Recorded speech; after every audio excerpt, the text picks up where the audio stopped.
Pria ini bergelantungan di tepi jurang. Ia sudah tidak kuat menahannya lagi. Tapi, ia tidak berani bergerak. Karena ia akan jatuh ke jurang sedalam 100 meter lebih.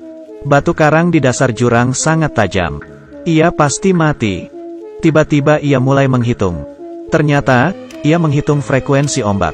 Bila mendarat di air, mungkin ia akan selamat. Tapi, kalau gagal, ia pasti mati. Apa dia akan berhasil? Pria ini bernama Alvaro. Hobinya adalah surfing. Karena baru putus cinta, ia pergi ke tempat terpencil untuk melepas stres dan surfing. Saat ia mengambil papan surfing dan berjalan ke arah pantai, ia terpeleset dan terperosok ke dalam jurang. Pasir itu sangat licin, sama sekali tidak bisa menahannya. Alvaro tidak bisa menggenggam apapun. Ia terus tergelincir ke bawah. Ia mencoba menundukkan muka, baru bisa berhenti. Saat ia mendongak ke atas untuk bernapas lagi, ia tergelincir dengan cepat. Ia membenamkan kepalanya di pasir lagi. Saat ini, HP-nya berbunyi. Bila ia mengangkatnya, pasti akan diselamatkan. Ia mengangkat tangan kanannya, tapi tubuhnya mulai tergelincir.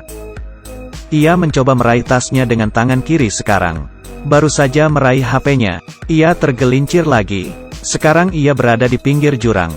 Untung saja ia tersangkut berkat bantuan tangan dan kakinya. Batu karang di bawah sangat tajam. Kalau ia terjun, sudah pasti mati. Tapi, kalau begini terus, ia masih aman. Tapi, kekuatan seseorang ada batasnya. Paling lama setengah jam, sebelum ia menyerah. Tapi, Alvaro berusaha tenang dan mulai menghitung. Ia menghitung waktu ombak datang. Saat ombak besar datang, ia mungkin bisa selamat. Akhirnya ia nekat melepas tangannya dan lompat. Meski berhasil jatuh di air, tapi karena ia terjun dari ketinggian, ia tetap menabrak karang. Alvaro berusaha mengapung. Ia memeriksa tubuhnya, selain tangannya yang luka, dan pinggangnya yang sakit, tapi sepertinya tidak apa-apa. Ia mengira sudah selamat. Tapi, saat berdiri,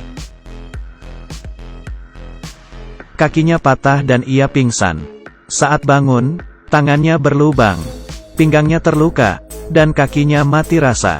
Saat membuka tas untuk menelepon bantuan, ternyata HP-nya sudah terendam air dan rusak. Di tasnya masih ada sebuah buku. Tapi, yang ia butuhkan sekarang adalah makanan. Alvaro yang frustrasi hanya bisa berteriak. Tapi, di tempat terpencil ini, tidak ada orang. Ia kelelahan, dan membalut lukanya dengan baju.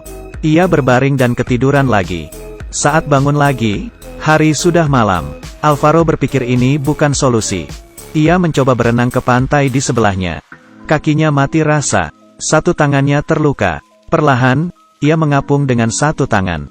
Tapi, perutnya sangat sakit. Alvaro tidak kuat. Ototnya juga kejang. Ia mulai tenggelam ke dasar laut. Dan mulai berhalusinasi. Ia melihat pacarnya, yang memutuskannya karena Alvaro selingkuh. Alvaro juga tidak mau minta maaf. Ia merasa, air laut di atas sangat indah. Ia tahu kematiannya sudah dekat. Saat kakinya menapak di dasar lautan, tiba-tiba ia sadar, dan berusaha mengapung lagi. Akhirnya, ia sampai di tepi pantai. Saat bangun lagi, sudah hari kedua, lukanya mulai bengkak dan infeksi. Tapi, di sana tidak ada siapapun. Saat itu, ombak membawa sebuah papan surfing. Alvaro terhempas dan membentur karang. Ia pingsan lagi. Ombak mulai mengganas.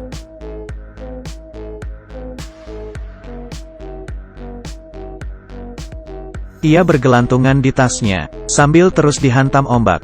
Saat itu, ada helikopter lewat. Tapi, helikopter tidak melihatnya. Tidak tahu sudah berapa lama. Akhirnya air surut. Alvaro bisa duduk sekarang. Tasnya putus dan ia jatuh. 1 hari berlalu lagi. Tapi, ia belum minum setetes air pun. Alvaro kehausan dan mulai mencari kaleng bekas di pantai. Tapi, isinya air laut. Ia menemukan kertas aluminium, dan menyimpannya di tas. Ia mencoba minum kencingnya. Tapi, karena organnya terluka, ia malah kencing darah. Tidak bisa diminum. Untung saja, Alvaro punya sedikit keterampilan hidup. Ia menggali lubang, menaruh kertas aluminium, lalu meletakkan kaleng di atasnya. Pasti ia bisa mengumpulkan air embun. Alvaro bersembunyi di antara bebatuan. Ia membungkus kakinya, tapi masih gemetar kedinginan. Malamnya, petir menyambar. Alvaro mengira akan hujan.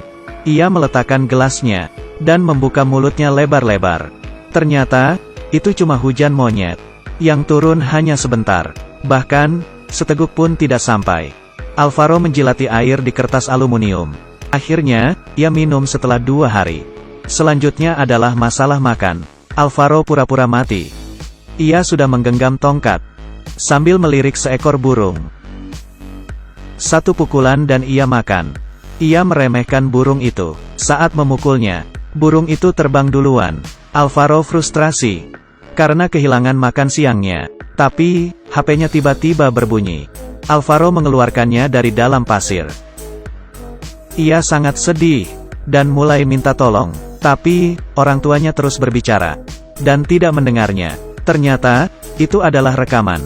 HP-nya hidup lagi, dan bisa memutar video. Semangat hidup Alvaro mulai membara lagi. Ia melihat papan surfing itu, dan menulis SOS di pasir. Tapi, tulisannya langsung terhapus ombak. Alvaro mencoba untuk terakhir kali. Saat ini, ia melihat pacarnya. Lalu, ia mengikat tangannya di papan surfing, dan merayap ke air. Meskipun tubuhnya sudah tidak kuat, tapi ia berusaha sekuat tenaga.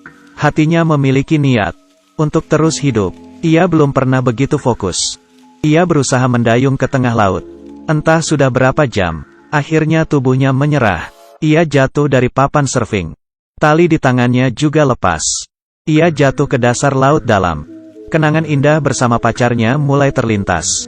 Mereka sedang makan malam di pantai. Saat itu, sebuah bayangan raksasa menghampirinya. Itu bukan paus, tapi kapal penyelamat. Seorang penyelam melompat dan menarik Alvaro. Setelah terdampar selama 48 jam, Alvaro akhirnya selamat. Beberapa saat kemudian, kondisinya membaik. Ia sekarang merasa seperti lahir baru, dan menyesali keegoisannya. Sudah lama, ia tidak menemui orang tuanya. Ia sangat menyesal sekarang. Ia juga menyakiti pacarnya. Saat itu, pacarnya datang. Film ini dibuat berdasarkan kisah nyata. Film selesai, Alvaro kembali ke pantai itu, ditemani oleh seorang pria yang mirip dengannya. Dia adalah Alvaro yang asli. Film ini mengajarkan kita betapa pentingnya punya pacar. Karena kekuatan cinta bisa membuat kita hidup. Aku kaki minyak, dadah.